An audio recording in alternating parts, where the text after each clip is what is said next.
اعوذ باللہ من الشیطان اللعین الرجیم بسم اللہ الرحمن الرحیم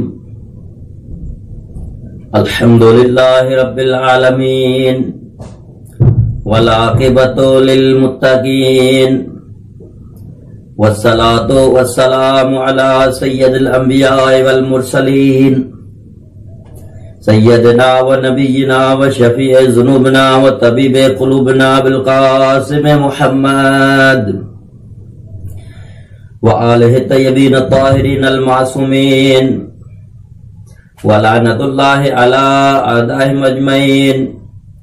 اما بعد فقد قال اللہ تبارک و تعالی فی محکم قرآن المجید بسم اللہ الرحمن الرحیم هو الذي ارسل رسوله بالهدى ودين الحق ليظهره على الدين كله ولو كره المشركون. معزز سامعین محترم، عزاداران مظلوم کربلا، میں نے آپ کے سامنے قرآن مجید کی ایک آیت تلاوت کرنا شرف حاصل کیا ہے، جس میں خداوند متعال یہ ارشاد فرما رہا ہے هو الذی ارسل رسولہ بالہدی ودین الحق، کہ اس خدا نے اپنے رسول کو ہدایت کے ساتھ اور دین حق کے ساتھ بھیجا ہے. لیظہرہ علی الدین کلہ ولو کرہ المشرکون، تاکہ وہ جو پیغمبر اسلام کے ساتھ حق کا دین آیا وہ تمام ادیان عالم پر غالب ہو جائے، اگرچہ مشرکوں پر یہ بات ناگوار گزرے. انشاءاللہ اس آیت کے ضمن میں دین اور دینداری کے عنوان پر چند مطالب آپ بزرگان کی بارگاہ میں پیش کریں گے. سب سے پہلے ماہ عذاب، ماہ محرم، عزاداری کے ایام چل رہے ہیں، اور یہ خدا کے لاکھ احسان ہے جس نے ایک مرتبہ پھر ہمیں عزاداری کرنے کی توفیق عنایت کی ہے، اور یہ عزاداری ہم کرتے رہیں گے، کیونکہ اس عزاداری کے فائدے بہت ہیں. سب سے بڑا فائدہ یہ ہے کہ ہم کبھی بھی ظالم کے مددگار نہیں کہلائیں گے، ہم مظلوم کے حامی ہیں. جہاں کہیں بھی ظلم ہوگا وہیں ہمارا آواز بلند ہوگا. یہ عزاداری امام حسین علیہ السلام میں ہم جو آتے ہیں، ہمارے چھوٹے بچے ہوتے ہیں، جوان ہوتے ہیں، مرد ہوتے ہیں، خواتین ہوتے ہیں، یہ تمام ہر قسم کے افراد جو ہوتے ہیں عزاداری امام حسین میں، یہ ہمارا ہدف ایک ہی ہے، ہمارا پیغام ایک ہی ہے کہ ہم جو ہے اپنے آپ کو حسینیت کے لیے ثابت کرتے ہیں کہ ہمارا تعلق حسین ابن علی سے ہے، کسی یزید ابن معاویہ سے نہیں ہے. تو بس عزیزان من، ہمیں چاہیے کہ اس عزاداری کو جو ہے خلوص سے انجام دے. جہاں کہیں بھی عزاداری ہو رہی ہے ہمیں چاہیے کہ اس عزاداری کو حسن انداز سے جو ہے انجام دیں. اور حالات کے اعتبار سے معاشرے میں ہم دیکھتے ہیں کہ دشمن جو ہے ہم پر حملے کرنے کے لیے آ رہے ہیں، لہذا ان کے دفاع کے لیے بھی ہمیں چاہیے کہ کچھ اقدام کریں، اور حکومت سے بھی ہمیں چاہیے کہ اس معاملے میں مدد لے اور حکومت سے تعاون کرے، تاکہ کیونکہ ہمارا مکتب مذہب اسلام ہے اور ہم الحمدللہ پاکستان کے رہنے والے شہری ہیں، اور پاکستان کا آئین ہر مذہب کو، ہر مکتب کو اس کی مذہبی رسومات انجام دینے کی آزادی دیتا ہے. لہذا ہم بھی حکومت کے ساتھ ہیں، اور حکومت کو چاہیے کہ ہمارے ہر جلوس، مجالس عزا اور جلوس پر جو ہے ہماری نگرانی رکھ کر ان دہشت گردوں سے ہم کو تحفظ فراہم کرے. دین اور دینداری کے عنوان سے میں نے آپ کے سامنے ایک قرآن مجید کی آیت تلاوت کی ہے. اچھا، تو یہ دین، حقیقی دین ہے کیا؟ اور سب سے پہلے دین کے معنی جانتے ہیں. دین کیا ہے؟ قرآن کہتا ہے هو الذی ارسل رسولہ بالہدی ودین الحق، کہ اس اللہ نے اپنے رسول کو بھیجا ہے دین حق کے ساتھ اور ہدایت کے ساتھ. دین حق کیا ہے؟ دین کی معنی دستور، قانون، ہر چیز کے لیے کوئی نہ کوئی دستور ہوتا ہے، قانون ہوتا ہے عزیزان من، یعنی یہ قانون خدا کی جانب سے، یہ لغوی معنی ٹھیک دستور اور قانون، اصطلاحی معنی یعنی خدا کی جانب سے آئے ہوئے دستور انبیاءوں کے ذریعے امت کے لیے جو ہو اس کو دین کہا جاتا ہے۔ تو یہ دین کبھی یہودیت بنا ہے، کبھی عیسائیت بنا ہے، کبھی مجوسیت بنا ہے، کبھی دین ابراہیمی بنا ہے، یعنی یہ دین ہر دور میں رہا ہے۔ تو اب سوال یہ ہوتا ہے کہ یہ دین جو ہے کیا امت مصطفیٰ کے لیے ہے یا نہیں ہے؟ بالکل ہے۔ امت مصطفیٰ کے لیے کون سا دین ہے؟ کیونکہ دین تو بہت ہے۔ آئے قرآن کی جانب چلتے ہیں، قرآن کہتا ہے ان الدین عند اللہ الاسلام، کہ بالتحقیق فقط و فقط خدا کے نزدیک جو دین ہے، پسندیدہ دین جو ہے وہ اسلام دین ہے۔ یعنی اب ہمیں پتہ چل گیا امت مصطفیٰ کے لیے دین اسلام ہے۔ تو عزیزان من، اسلام کی بڑی خوبی ہے، اسلام کی سب سے بڑی خوبی یہ ہے کہ قرآن کہتا ہے لا اکراہ فی الدین، اس دین میں کوئی جبر نہیں ہے۔ دنیا کے تمام قوانین میں آپ کو جبر دیکھا جائے گا، جبر پاؤ گے، لیکن اسلام میں کوئی جبر نہیں ہے۔ اور اسی اسلام کے بارے میں قرآن کہتا ہے کہ اپنے آپ کو پورے کے پورے کو اسلام کے دائرے میں داخل کرو اور شیطانی راستوں پر مت چلو۔ یعنی یہ کیا ہے اسلام کے بارے میں؟ اچھا، اسلام ایسا مذہب ہے جس کو خدا نے پسند کیا ہے۔ تو عزیزان من، دین حق کیا ہے؟ اسلام میں بھی جو تمام فرقے ہیں وہ کہتے ہیں دین حق ہمارے پاس ہے، شیعہ کہتے ہیں دین حق ہمارے پاس ہے، سنی کہتے ہیں دین حق ہمارے پاس ہے، وہابی کہتے ہیں دین حق ہمارے پاس ہے، دیوبندی کہتے ہیں دین حق ہمارے پاس ہے، قادری کہتے ہیں دین حق ہمارے پاس ہے، چشتی کہتے ہیں دین حق ہمارے پاس ہے۔ ارے عزیزان من، آؤ دیکھیں تو صحیح، تحقیق تو کرے، دین حق ہے کس کے پاس؟ اچھا، دین حق جو ہے، آئیے مولا کے پاس پہلے۔ مولا آپ ہی بتائیے دین حق کیا ہے؟ فرماتے والولایت هو دین الحق، فرماتے ولایت جو ہماری ولایت ہے وہ دین حق ہے۔ تو اب مجھے جملہ کہنے دیجئے، تو جس کے پاس ولایت ائمہ ہے تو اسی وہی دین حق ہے، جس کے پاس ائمہ کی ولایت نہیں ہے تو وہ قرآن کے اعتبار سے اس کا دین باطل ہے۔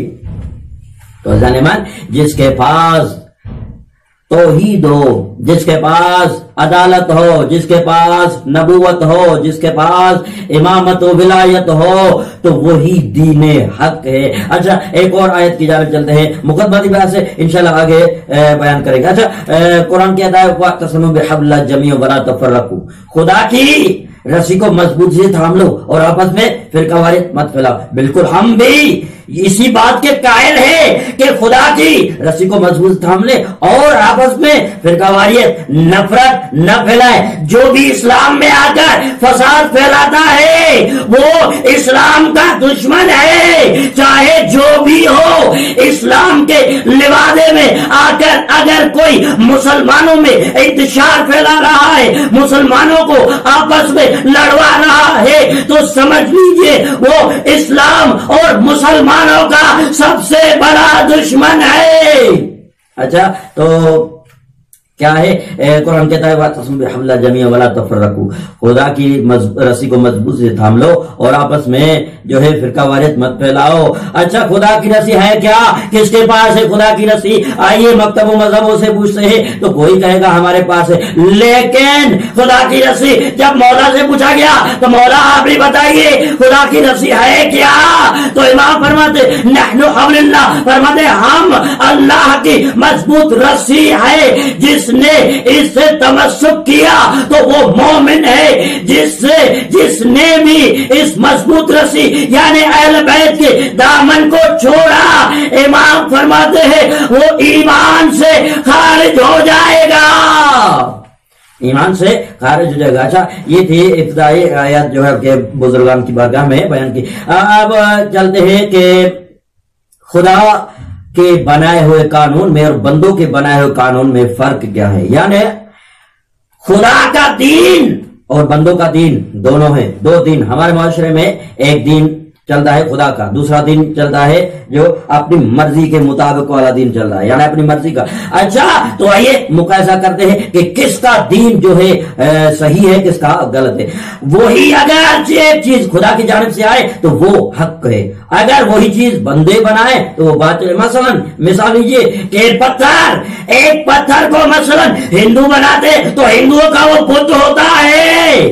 اچھا، اور اگر جانور مثلا ہندوازم میں گائے کی پوجا کی جاتی ہے تو وہ کیا ہے؟ وہ باطل ہے، وہ حرام ہے۔ اچھا، اسی طرح اگر خلیفے یعنی بندے پتھر کو انتخاب کرے تو وہ بت بن جاتا ہے، اگر بندے کسی جانور کو انتخاب کرے تو وہ ان کی گائے ماتا ہو جاتی ہے، اور اگر وہی بندے اگر کسی کو امام منتخب کرے تو وہ کوئی اور نہیں ہو سکتا، وہ یزید ہو سکتا ہے۔ یعنی جس کو بندے انتخاب کرے نمائندہ وہ یزید ہوتا ہے۔ اچھا، وہی چیزیں اگر خدا انتخاب کرے، خدا نے اگر پتھر کو انتخاب کر لیا تو اس پتھر کو حجر اسود کہا جاتا ہے، جو حجر اسود کی عظمت اتنی ہے کہ وہ جنت سے آیا ہے، جس میں مومنین کے ارواحوں کے اعمال نامے جو ہے اس میں گواہی نامے موجود ہے۔ اور اگر خدا کی جانب سے جانور آئے تو وہ ناقۃ اللہ ہوتا ہے۔ صالح نبی کے لیے جو ایک اونٹنی آئی تھی تو وہ ناقۃ اللہ کے لگی، اور اگر خدا کی جانب سے کوئی نمائندہ آئے، کوئی آئے تو یاد رکھو وہ یا تو محمد رسول اللہ ہوتا ہے یا علی ولی اللہ ہوتا ہے۔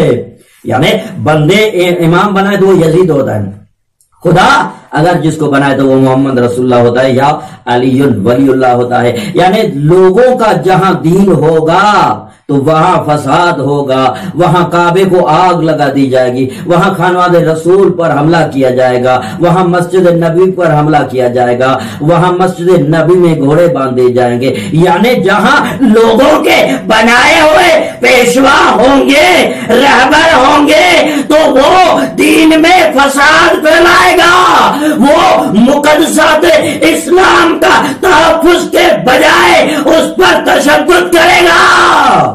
یعنی یہ لوگوں کا بنایا ہوا دین ہے۔ تو بس عزیزان، یہ لوگوں کا بنایا ہوا دین جو ہے وہ باطل ہوتا ہے۔ خدا کی جانب سے جو دین آئے وہ کیوں آئیے قرآن کی جانب چلتے ہیں۔ قرآن کہتا ہے وَرَبُّكَ يَخْلُقُ مَا يَشَاءُ، قرآن کہتا ہے کہ خدا کی مرضی ہے، تیرے رب کی مرضی ہے، جس کو خلق کرے وہ یختار، اور جس سے انتخاب کرے۔ تو بس عزیزان مجھے جملہ کہنے دیجئے کہ خدا کے خلق کرنے پر اور خدا کے انتخاب پر کسی کو بھی اعتراض نہیں کرنا چاہیے، کسی کو بھی اعتراض کرنے کا حق بھی نہیں ہے۔ خدا کی مرضی ہے کہ خدا جناب آدم کو مٹی سے بنائے اور شیطان کو ابلیس کو آگ سے بنائے۔ اس انتخاب خدا میں خدا نے کسی سے مشورہ نہیں لیا اور کوئی خدا پر اعتراض نہیں کر سکتا۔ یعنی خدا کی مرضی ہے کہ جناب آدم کو مٹی سے بنائے اور ابلیس کو آگ سے بنائے، یہ خدا کی مرضی ہے، اس میں بندوں کی رائے نہیں چلے گی، چاہے جو بھی ہو، جس کسی بھی رائے کسی کی بھی نہیں چلے گی۔ صلوات بر محمد و محمد۔ اچھا، تو اللہ نمان یہ کیا ہے جو ہماری بات چل رہی تھی، خدا کا انتخاب۔ جناب آدم کو خدا نے انتخاب کیا ہے کہ اس کو کہا کہ انی جاعل فی الارض، میں زمین پر اپنا خلیفہ بھیجنے والا ہوں۔ اچھا، زمین پر خلیفہ آنے سے پہلے کیا ہے، خدا نے ملائکوں کو کہا، سب کو کہا کہ جناب آدم کو سجدہ کرے۔ اچھا، یہ انتخاب ہے، انتخاب ہے، خدا کی مرضی ہے جس کو سجدہ کرائے، خدا کی مرضی ہے جس کی تعظیم کرائے، خدا کی مرضی ہے جس کو عزت دے، جناب آدم کو سجدہ کرے۔ اچھا، یہ انتخاب ہے، انتخاب ہے، خدا کی مرضی ہے جس کو سجدہ کرائے، خدا کی مرضی ہے جس کی تعظیم کرائے، خدا کی مرضی ہے جس کو عزت دے، خدا کی مرضی جس کو ذلت دے، یہ خدا کی مرضی ہے۔ انتخاب خدا پر اعتراض نہیں کرنا چاہیے، انتخاب خدا پر جس نے اعتراض کیا ہے تاریخ میں اسے ابلیس کہا جاتا ہے۔ یعنی جیسے دیکھیے جناب آدم کو جب مسجود ملائکہ قرار دیا گیا کہ ملائکوں کو کہا گیا سجدہ کرو، سب نے سجدہ کیا، ابلیس نے سجدہ نہیں کیا، ابلیس نے تکبر کیا. تو عزیزان ایمان، ابلیس نے تکبر کیا تو اب مجھے جملہ کہنے دیجئے کہ خدا کے انتخاب پر جو راضی ہوئے وہ فرشتے ہو گئے، جو انکار کر رہے ہیں وہ ابلیس ہو گئے. یہ قانون، یہ دستور ہم کو خدا سے ملا ہے کہ جو بھی خدا کے انتخاب پر اعتراض کرتا ہے وہ ابلیس ہوتا ہے، جو راضی ہوتا ہے وہ فرشتہ ہوتا ہے. جو راضی ہوتا ہے وہ فرشتہ، جو اعتراض کرے وہ اچھا. خدا نے ہمارے لیے توحید کو انتخاب کیا، ہم نے مانا.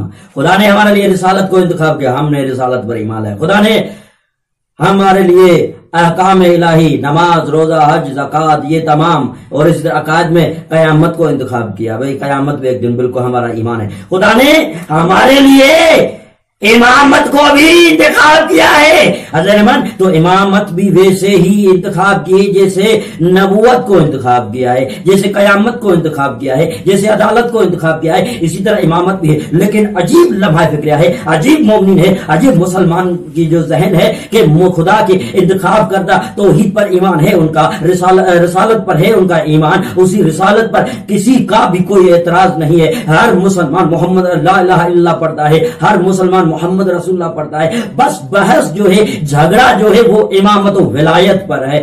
یعنی خدا کے انتخاب کردہ جو توحید پر ایمان ہے، خدا کے انتخاب کردہ جو ہے رسالت پر ایمان ہے، لیکن مسلمانوں کا خدا کے انتخاب کردہ امامت و ولایت پر ایمان نہیں ہے. تو میں جملہ کہنے دیجئے، چاہے جو بھی ہو، جس نے بھی خدا کے انتخاب پر اعتراض کیا ہے وہ ابلیس ہے، جس نے اقرار کیا ہے وہ فرشتے ہو گئے ہیں. تو اب معاشرے میں جو بھی خدا کے انتخاب پر راضی ہے وہ فرشتے ہیں، جو انکار کر رہے ہیں وہ شیطان ہے، چاہے جو بھی ہو. اچھا، تو چاہے جو بھی ہو، الحمدللہ ہمارا توحید پر ایمان ہے، لا الہ الا اللہ پڑھتے، رسالت پر ایمان ہے، محمد رسول اللہ پڑھتے ہیں، امامت پر ایمان ہے، علی ولی اللہ پڑھتے ہیں. تو عزیزان ایمان، یہ کیا ہے؟ انتخاب خدا. اچھا، یہ بات یہاں تک پہنچی ہے کہ خدا کے انتخاب پر کسی کو اعتراض نہیں کرنا چاہیے. اور خدا نے توحید، عدل، نبوت، امامت، قیامت کو ہمارے لیے عقائد میں انتخاب کیا.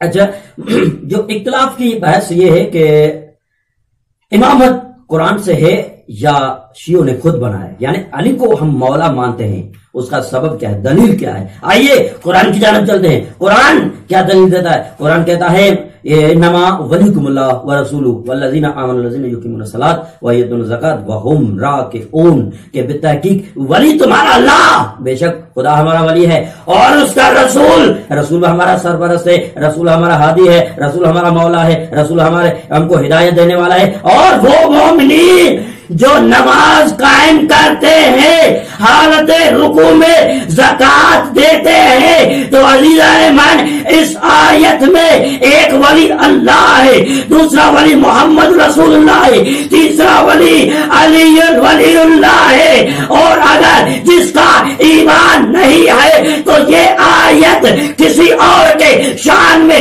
ثابت کر کے دکھاؤ، میں شیعت چھوڑنے کے لیے تیار ہوں. اور اگر ثابت نہ ہو سکے تو ماننا پڑے گا کہ ایک ولایت خدا کے پاس ہے، دوسرا ولی رسول کے پاس ہے، تیسرا ولی علی ولی اللہ ہے. یعنی ولایت، ولی جو ہے خدا ہے، رسول ہے اور علی ہے. اس آیت سے ثابت ہو گیا کہ علی کو خدا نے انتخاب کیا ہے. ہم نے کبھی مولا علی کو امام نہیں بنایا ہے، ہم نے مولا علی کو کبھی اپنا رہبر نہیں بنایا، ہم نے مولا علی علیہ السلام کو کبھی اپنا جو ہے محمد مصطفیٰ کا جانشین نہیں بنایا. بس مانا ہے اس لیے کہ خدا کا حکم کے نبی کا اعلان ہے، کہ نبی کا اعلان ہے. اچھا، اس کے بعد دوسری آیت دعوت جو ہے آیہ مباہلہ میں، فمن حاجک فیہ من بعد ما جاءک من العلم فقل تعالوا ندعو ابناءنا ابناءکم ونساءنا نساءکم وانفسنا وانفسکم ثم نبتہل فنجعل لعنۃ اللہ علی الکاذبین. اس آیت میں نفس رسول سے مراد علی کے سوا کوئی ذات نہیں ہے۔ مسلمانوں، اگر آپ محقق ہو، تحقیق کرتے ہو، اس آیت سے نفس رسول کوئی اور ثابت کر کے دکھاؤ تو ماننا پڑے گا علی کے سوا کوئی نہیں ہے جو نفس رسول بن سکے۔ اچھا، اسی طرح آئے اطاعت میں اطیعوا اللہ واطیعوا الرسول واولی الامر منکم، اطاعت کرو اللہ کی، رسول کی اور اولی الامر کی۔ یہاں لفظ اولی الامر سے مراد جو ائمہ معصومین کی ذات ہے، امیر المؤمنین کی ذات ہے، تو مجھے یہ تاریخ تمام شیعہ سنی مفسروں نے یہی لکھا ہے، اولی الامر سے مراد امیر المؤمنین کی ذات ہے گرامی ہے اور بقیہ ائمہ معصومین کی ہے۔ تو اچھا، تو اس آیت سے مولا امیر المؤمنین کی ولایت امامت ثابت ہو رہی ہے خدا کی جانب سے۔ اسی طرح بہت ساری دوسری آیات بھی جو ہیں جو امامت پر ثابت ہے۔ تو اب مجھے جملہ کہنے دیجیے، جس کو خدا انتخاب کرے اسے کوئی رد نہیں کر سکتا، جسے خدا رد کرے اسے کوئی انتخاب نہیں کر سکتا۔ یہ کیا ہے؟ انتخاب خدا ہے۔ امیر المومنین کو مسلمانوں خدا نے انتخاب کیا ہے، ذرا ہوش کے ناخن لے، خدا نے جس کو انتخاب کیا ہے اس پر اعتراض کرنا کسی کا بھی حق نہیں ہے۔ اچھا، یہ خدا انتخاب علی از نظر قرآن، از نظر خدا، از پیغمبر اسلام، پیغمبر نے مولا علی کو انتخاب کیا۔ ہاں، آئیے سب سے پہلے اسلام کی پہلی دعوت ذوالشیرہ ہے۔ دعوت ذوالشیرہ میں جناب امیر المؤمنین علیہ السلام اور دوسرے جو بھی وہاں موجود تھے، پیغمبر نے کہا آپ میں سے کون ہے جو میرا مددگار بنے، میرا ناصر بنے، میرا جانشین بنے؟ کوئی نہیں اٹھا۔ تاریخ میں ملتا ہے ایک 10 سالہ بچہ، 12 سال کا بچہ اٹھتا ہے کہ انا ناصر کو یا رسول اللہ، یا رسول اللہ میں آپ کا مددگار ہوں۔ تو یہاں پیغمبر نے فرمایا یہ علی میرا جانشین ہے، علی میرا وسیع ہے، علی میرا خلیفہ ہے، علی آپ کا ہادی ہے، علی آپ کے لیے رہبر ہے۔ تو یہاں انتخاب علی نبی نے کیا ہے دعوت ذوالشیرہ میں۔ اچھا، اسی طرح جنگ خندق میں پیغمبر اسلام نے امیر المؤمنین کو کل ایمان قرار دیا ہے، کل کفر کے مقابلے میں۔ تو یہاں کل ایمان جو ہوگا اسی کی پیروی کی جاتی ہے، اور کہا علی علیہ السلام کی ایک ضربت ثقلین کی عبادت سے افضل ہے۔ اچھا، اس طرح خیبر میں مولا امیر المؤمنین کو پیغمبر اسلام نے انتخاب کیا ہے کہ کیسے انتخاب کیا کہ فرمایا کل میں علم اس کو دوں گا جو مرد ہوگا، جو کرار ہوگا، جو غیر فرار ہوگا، جو خدا سے محبت کرتا ہوگا اور خدا بھی اس سے محبت کرتا ہوگا۔ ہر کسی کو بے چینی ہوگی یہ کون شخص ہے، تو امیر المؤمنین علی علیہ السلام کو ہی دوسرے دن جو ہے علم تھاما گیا۔ تو عزیزان ایمان، یہ انتخاب علی از نظر پیغمبر ہے۔ اچھا، اسی طرح احد میں بھی پیغمبر اسلام نے مولا امیر المؤمنین کو جو ہے انتخاب کیا ہے۔ غدیر میں جو سب سے بڑا دلیل جو ہے امیر المؤمنین کے انتخاب کا وہ ہے غدیر کو کوئی بھی جھٹلا نہیں سکتا۔ غدیر میں امیر المؤمنین کا رسمی اعلان ہوا ہے۔ اس سے پہلے جو تھے اعلان تھے، تعارف تھا، لیکن اصلی جو رسمی اعلان تھا وہ غدیر میں ہوا تھا۔ یعنی پیغمبر اسلام نے خدا کے حکم سے امیر المؤمنین کو انتخاب کیا کہ من کنت مولا فہذا علی مولا، میں جس کا میں مولا ہوں اس کا علی کہ جس کا نبی مولا ہے اس کا علی مولا ہے، جس کا علی مولا ہے اس کا نبی مولا ہے۔ تو ہم علی کو اس لیے مولا مانتے ہیں کیونکہ ہمارا نبی مولا ہے، نبی مولا ہے، خدا مولا ہے۔ صلوات بر محمد و آل محمد۔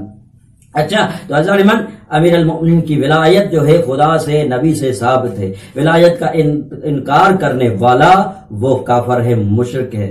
تو یہ انتخاب علی ہے۔ دین میں جو ہے، جس دین میں ولایت نہ ہو وہ دین ناقص ہوتا ہے، وہ دین خدا کو قبول نہیں ہوتا۔ یعنی ہمارے لیے لازم ہے ولایت اہل بیت پر عمل کریں اور اس دنیا میں سرخر رہیں اور آخرت میں سرخر رہیں۔ بس عزیزان، آج 7 محرم ہے اور مصائب کے ایام ہیں۔ مصائب پڑھنے کی ضرورت نہیں ہوتی کہ مصائب پڑھا جائے، بس گریہ کے دن ہے، رونے کے دن ہے۔ عزادارو، آج 7 محرم ہے۔ مولا آپ سب کی عزاداری قبول فرمائے، دنیا جہاں میں جہاں کہیں بھی عزاداران عزاداری کر رہے ہیں۔ آج میں چاہوں گا اس شہزادے کی مصائب کے چند جملے پڑھوں جو جناب امام حسن مجتبیٰ کا لال ہے۔ عزادارو، روز عاشور امام حسین علیہ السلام ہر کسی کو اجازت دے رہے ہیں، لیکن جناب قاسم کو اجازت نہیں دے رہے۔ جناب قاسم آتا ہے اماں، اپنی ماں کے پاس آتا ہے، اماں مجھے چچا جان جنگ کی اجازت نہیں دیتا، عزادارو یہ جنگ کی اجازت نہیں دیتا۔ بی بی فرماتی ہے تیرے بازو میں جو تعویذ بندھا ہوا ہے وہ کھولو۔ جب تعویذ کھولا اور آقا امام حسین علیہ السلام کو دیا گیا تو اس میں لکھا تھا بھیا حسین آج قاسم کو مت روکنا، بھیا حسین آج یہ قاسم میری طرف سے اس کو مت روکنا۔ عزادارو جب یہ جناب امام حسین علیہ السلام نے اپنے بھائی حسن کا وہ تعویذ کھولا تو اس کو آنکھوں میں لگایا اور اس کے بعد جناب قاسم کو تیار کیا ہے۔ تاریخ میں ملتا ہے جناب قاسم کی اتنی عمر چھوٹی ہے کہ گھوڑے پر سوار کرنے کے لیے امام حسین علیہ السلام نے اٹھا کر گھوڑے پر سوار کیا ہے۔ ہاشمی جوان اب یہ مقتل میں جا رہا ہے، یہ جب مقتل میں جا رہا ہے تو للکار رہا ہے کوئی ہے جو مجھ سے جنگ لڑے۔ عزادارو اس وقت پسر سعد نے ایک بڑے پہلوان کو کہا کہ جاؤ تم اس سے لڑو۔ عزادارو اس ملعون نے کہا کہ میں اس بچے سے لڑوں، اس کے 4 بیٹے بھی تھے۔ عزادارو ان ملعونوں کو کہا گیا کہ جا کے تم اس بچے سے لڑو۔ عزادارو اس ملعون کا ایک بڑا بیٹا آتا ہے جناب قاسم سے لڑنے کے لیے، وہ واصل جہنم ہو جاتا ہے، دوسرا واصل جہنم ہو جاتا ہے، تیسرا چوتھا 4 بیٹے اس پہلوان کے واصل جہنم ہو جاتے ہیں۔ اب وہ بوڑھا باپ جو تھا ان ملعون بچوں کا عزادارو ان کے دل میں خطرات ہو گئی کہ اب میں کیسے بچوں گا۔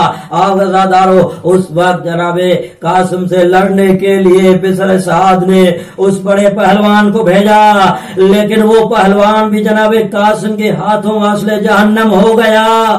عزادارو اس وقت اس ملعون پسر سعد نے اعلان کیا یہ ہاشمی جوان ہے، اس کے مقابلے میں ایک نہیں جا سکتا، چاروں طرف سے حملے کرو۔ عزادارو چاروں طرف سے حملے کیے گئے جناب قاسم پر، کہیں سے تیر آ رہے تھے، کہیں سے تلواریں آ رہی تھی، کہیں سے نیزوں کے وار ہو رہے تھے۔ عزادارو اس وقت جناب قاسم زین سے زمین میں آتا ہے، مشرق کے گھوڑے مغرب کی جانب، مغرب کے گھوڑے مشرق کی جانب۔ عزادارو اس وقت جناب امام حسین جب مقتل میں آتے ہیں قاسم کو ڈھونڈتے ہیں، قاسم کا جسم ٹکڑوں میں تقسیم ہو گیا۔ ہمارے استاد پڑھتے ہیں قاسم جب تک زین پر تھا، قاسم تھا جب زین سے زمین پر آیا تو تقسیم ہو گیا۔ اللہ لعنت علی القوم الظالمین سلم ظلم و منقلبین ینقلبون۔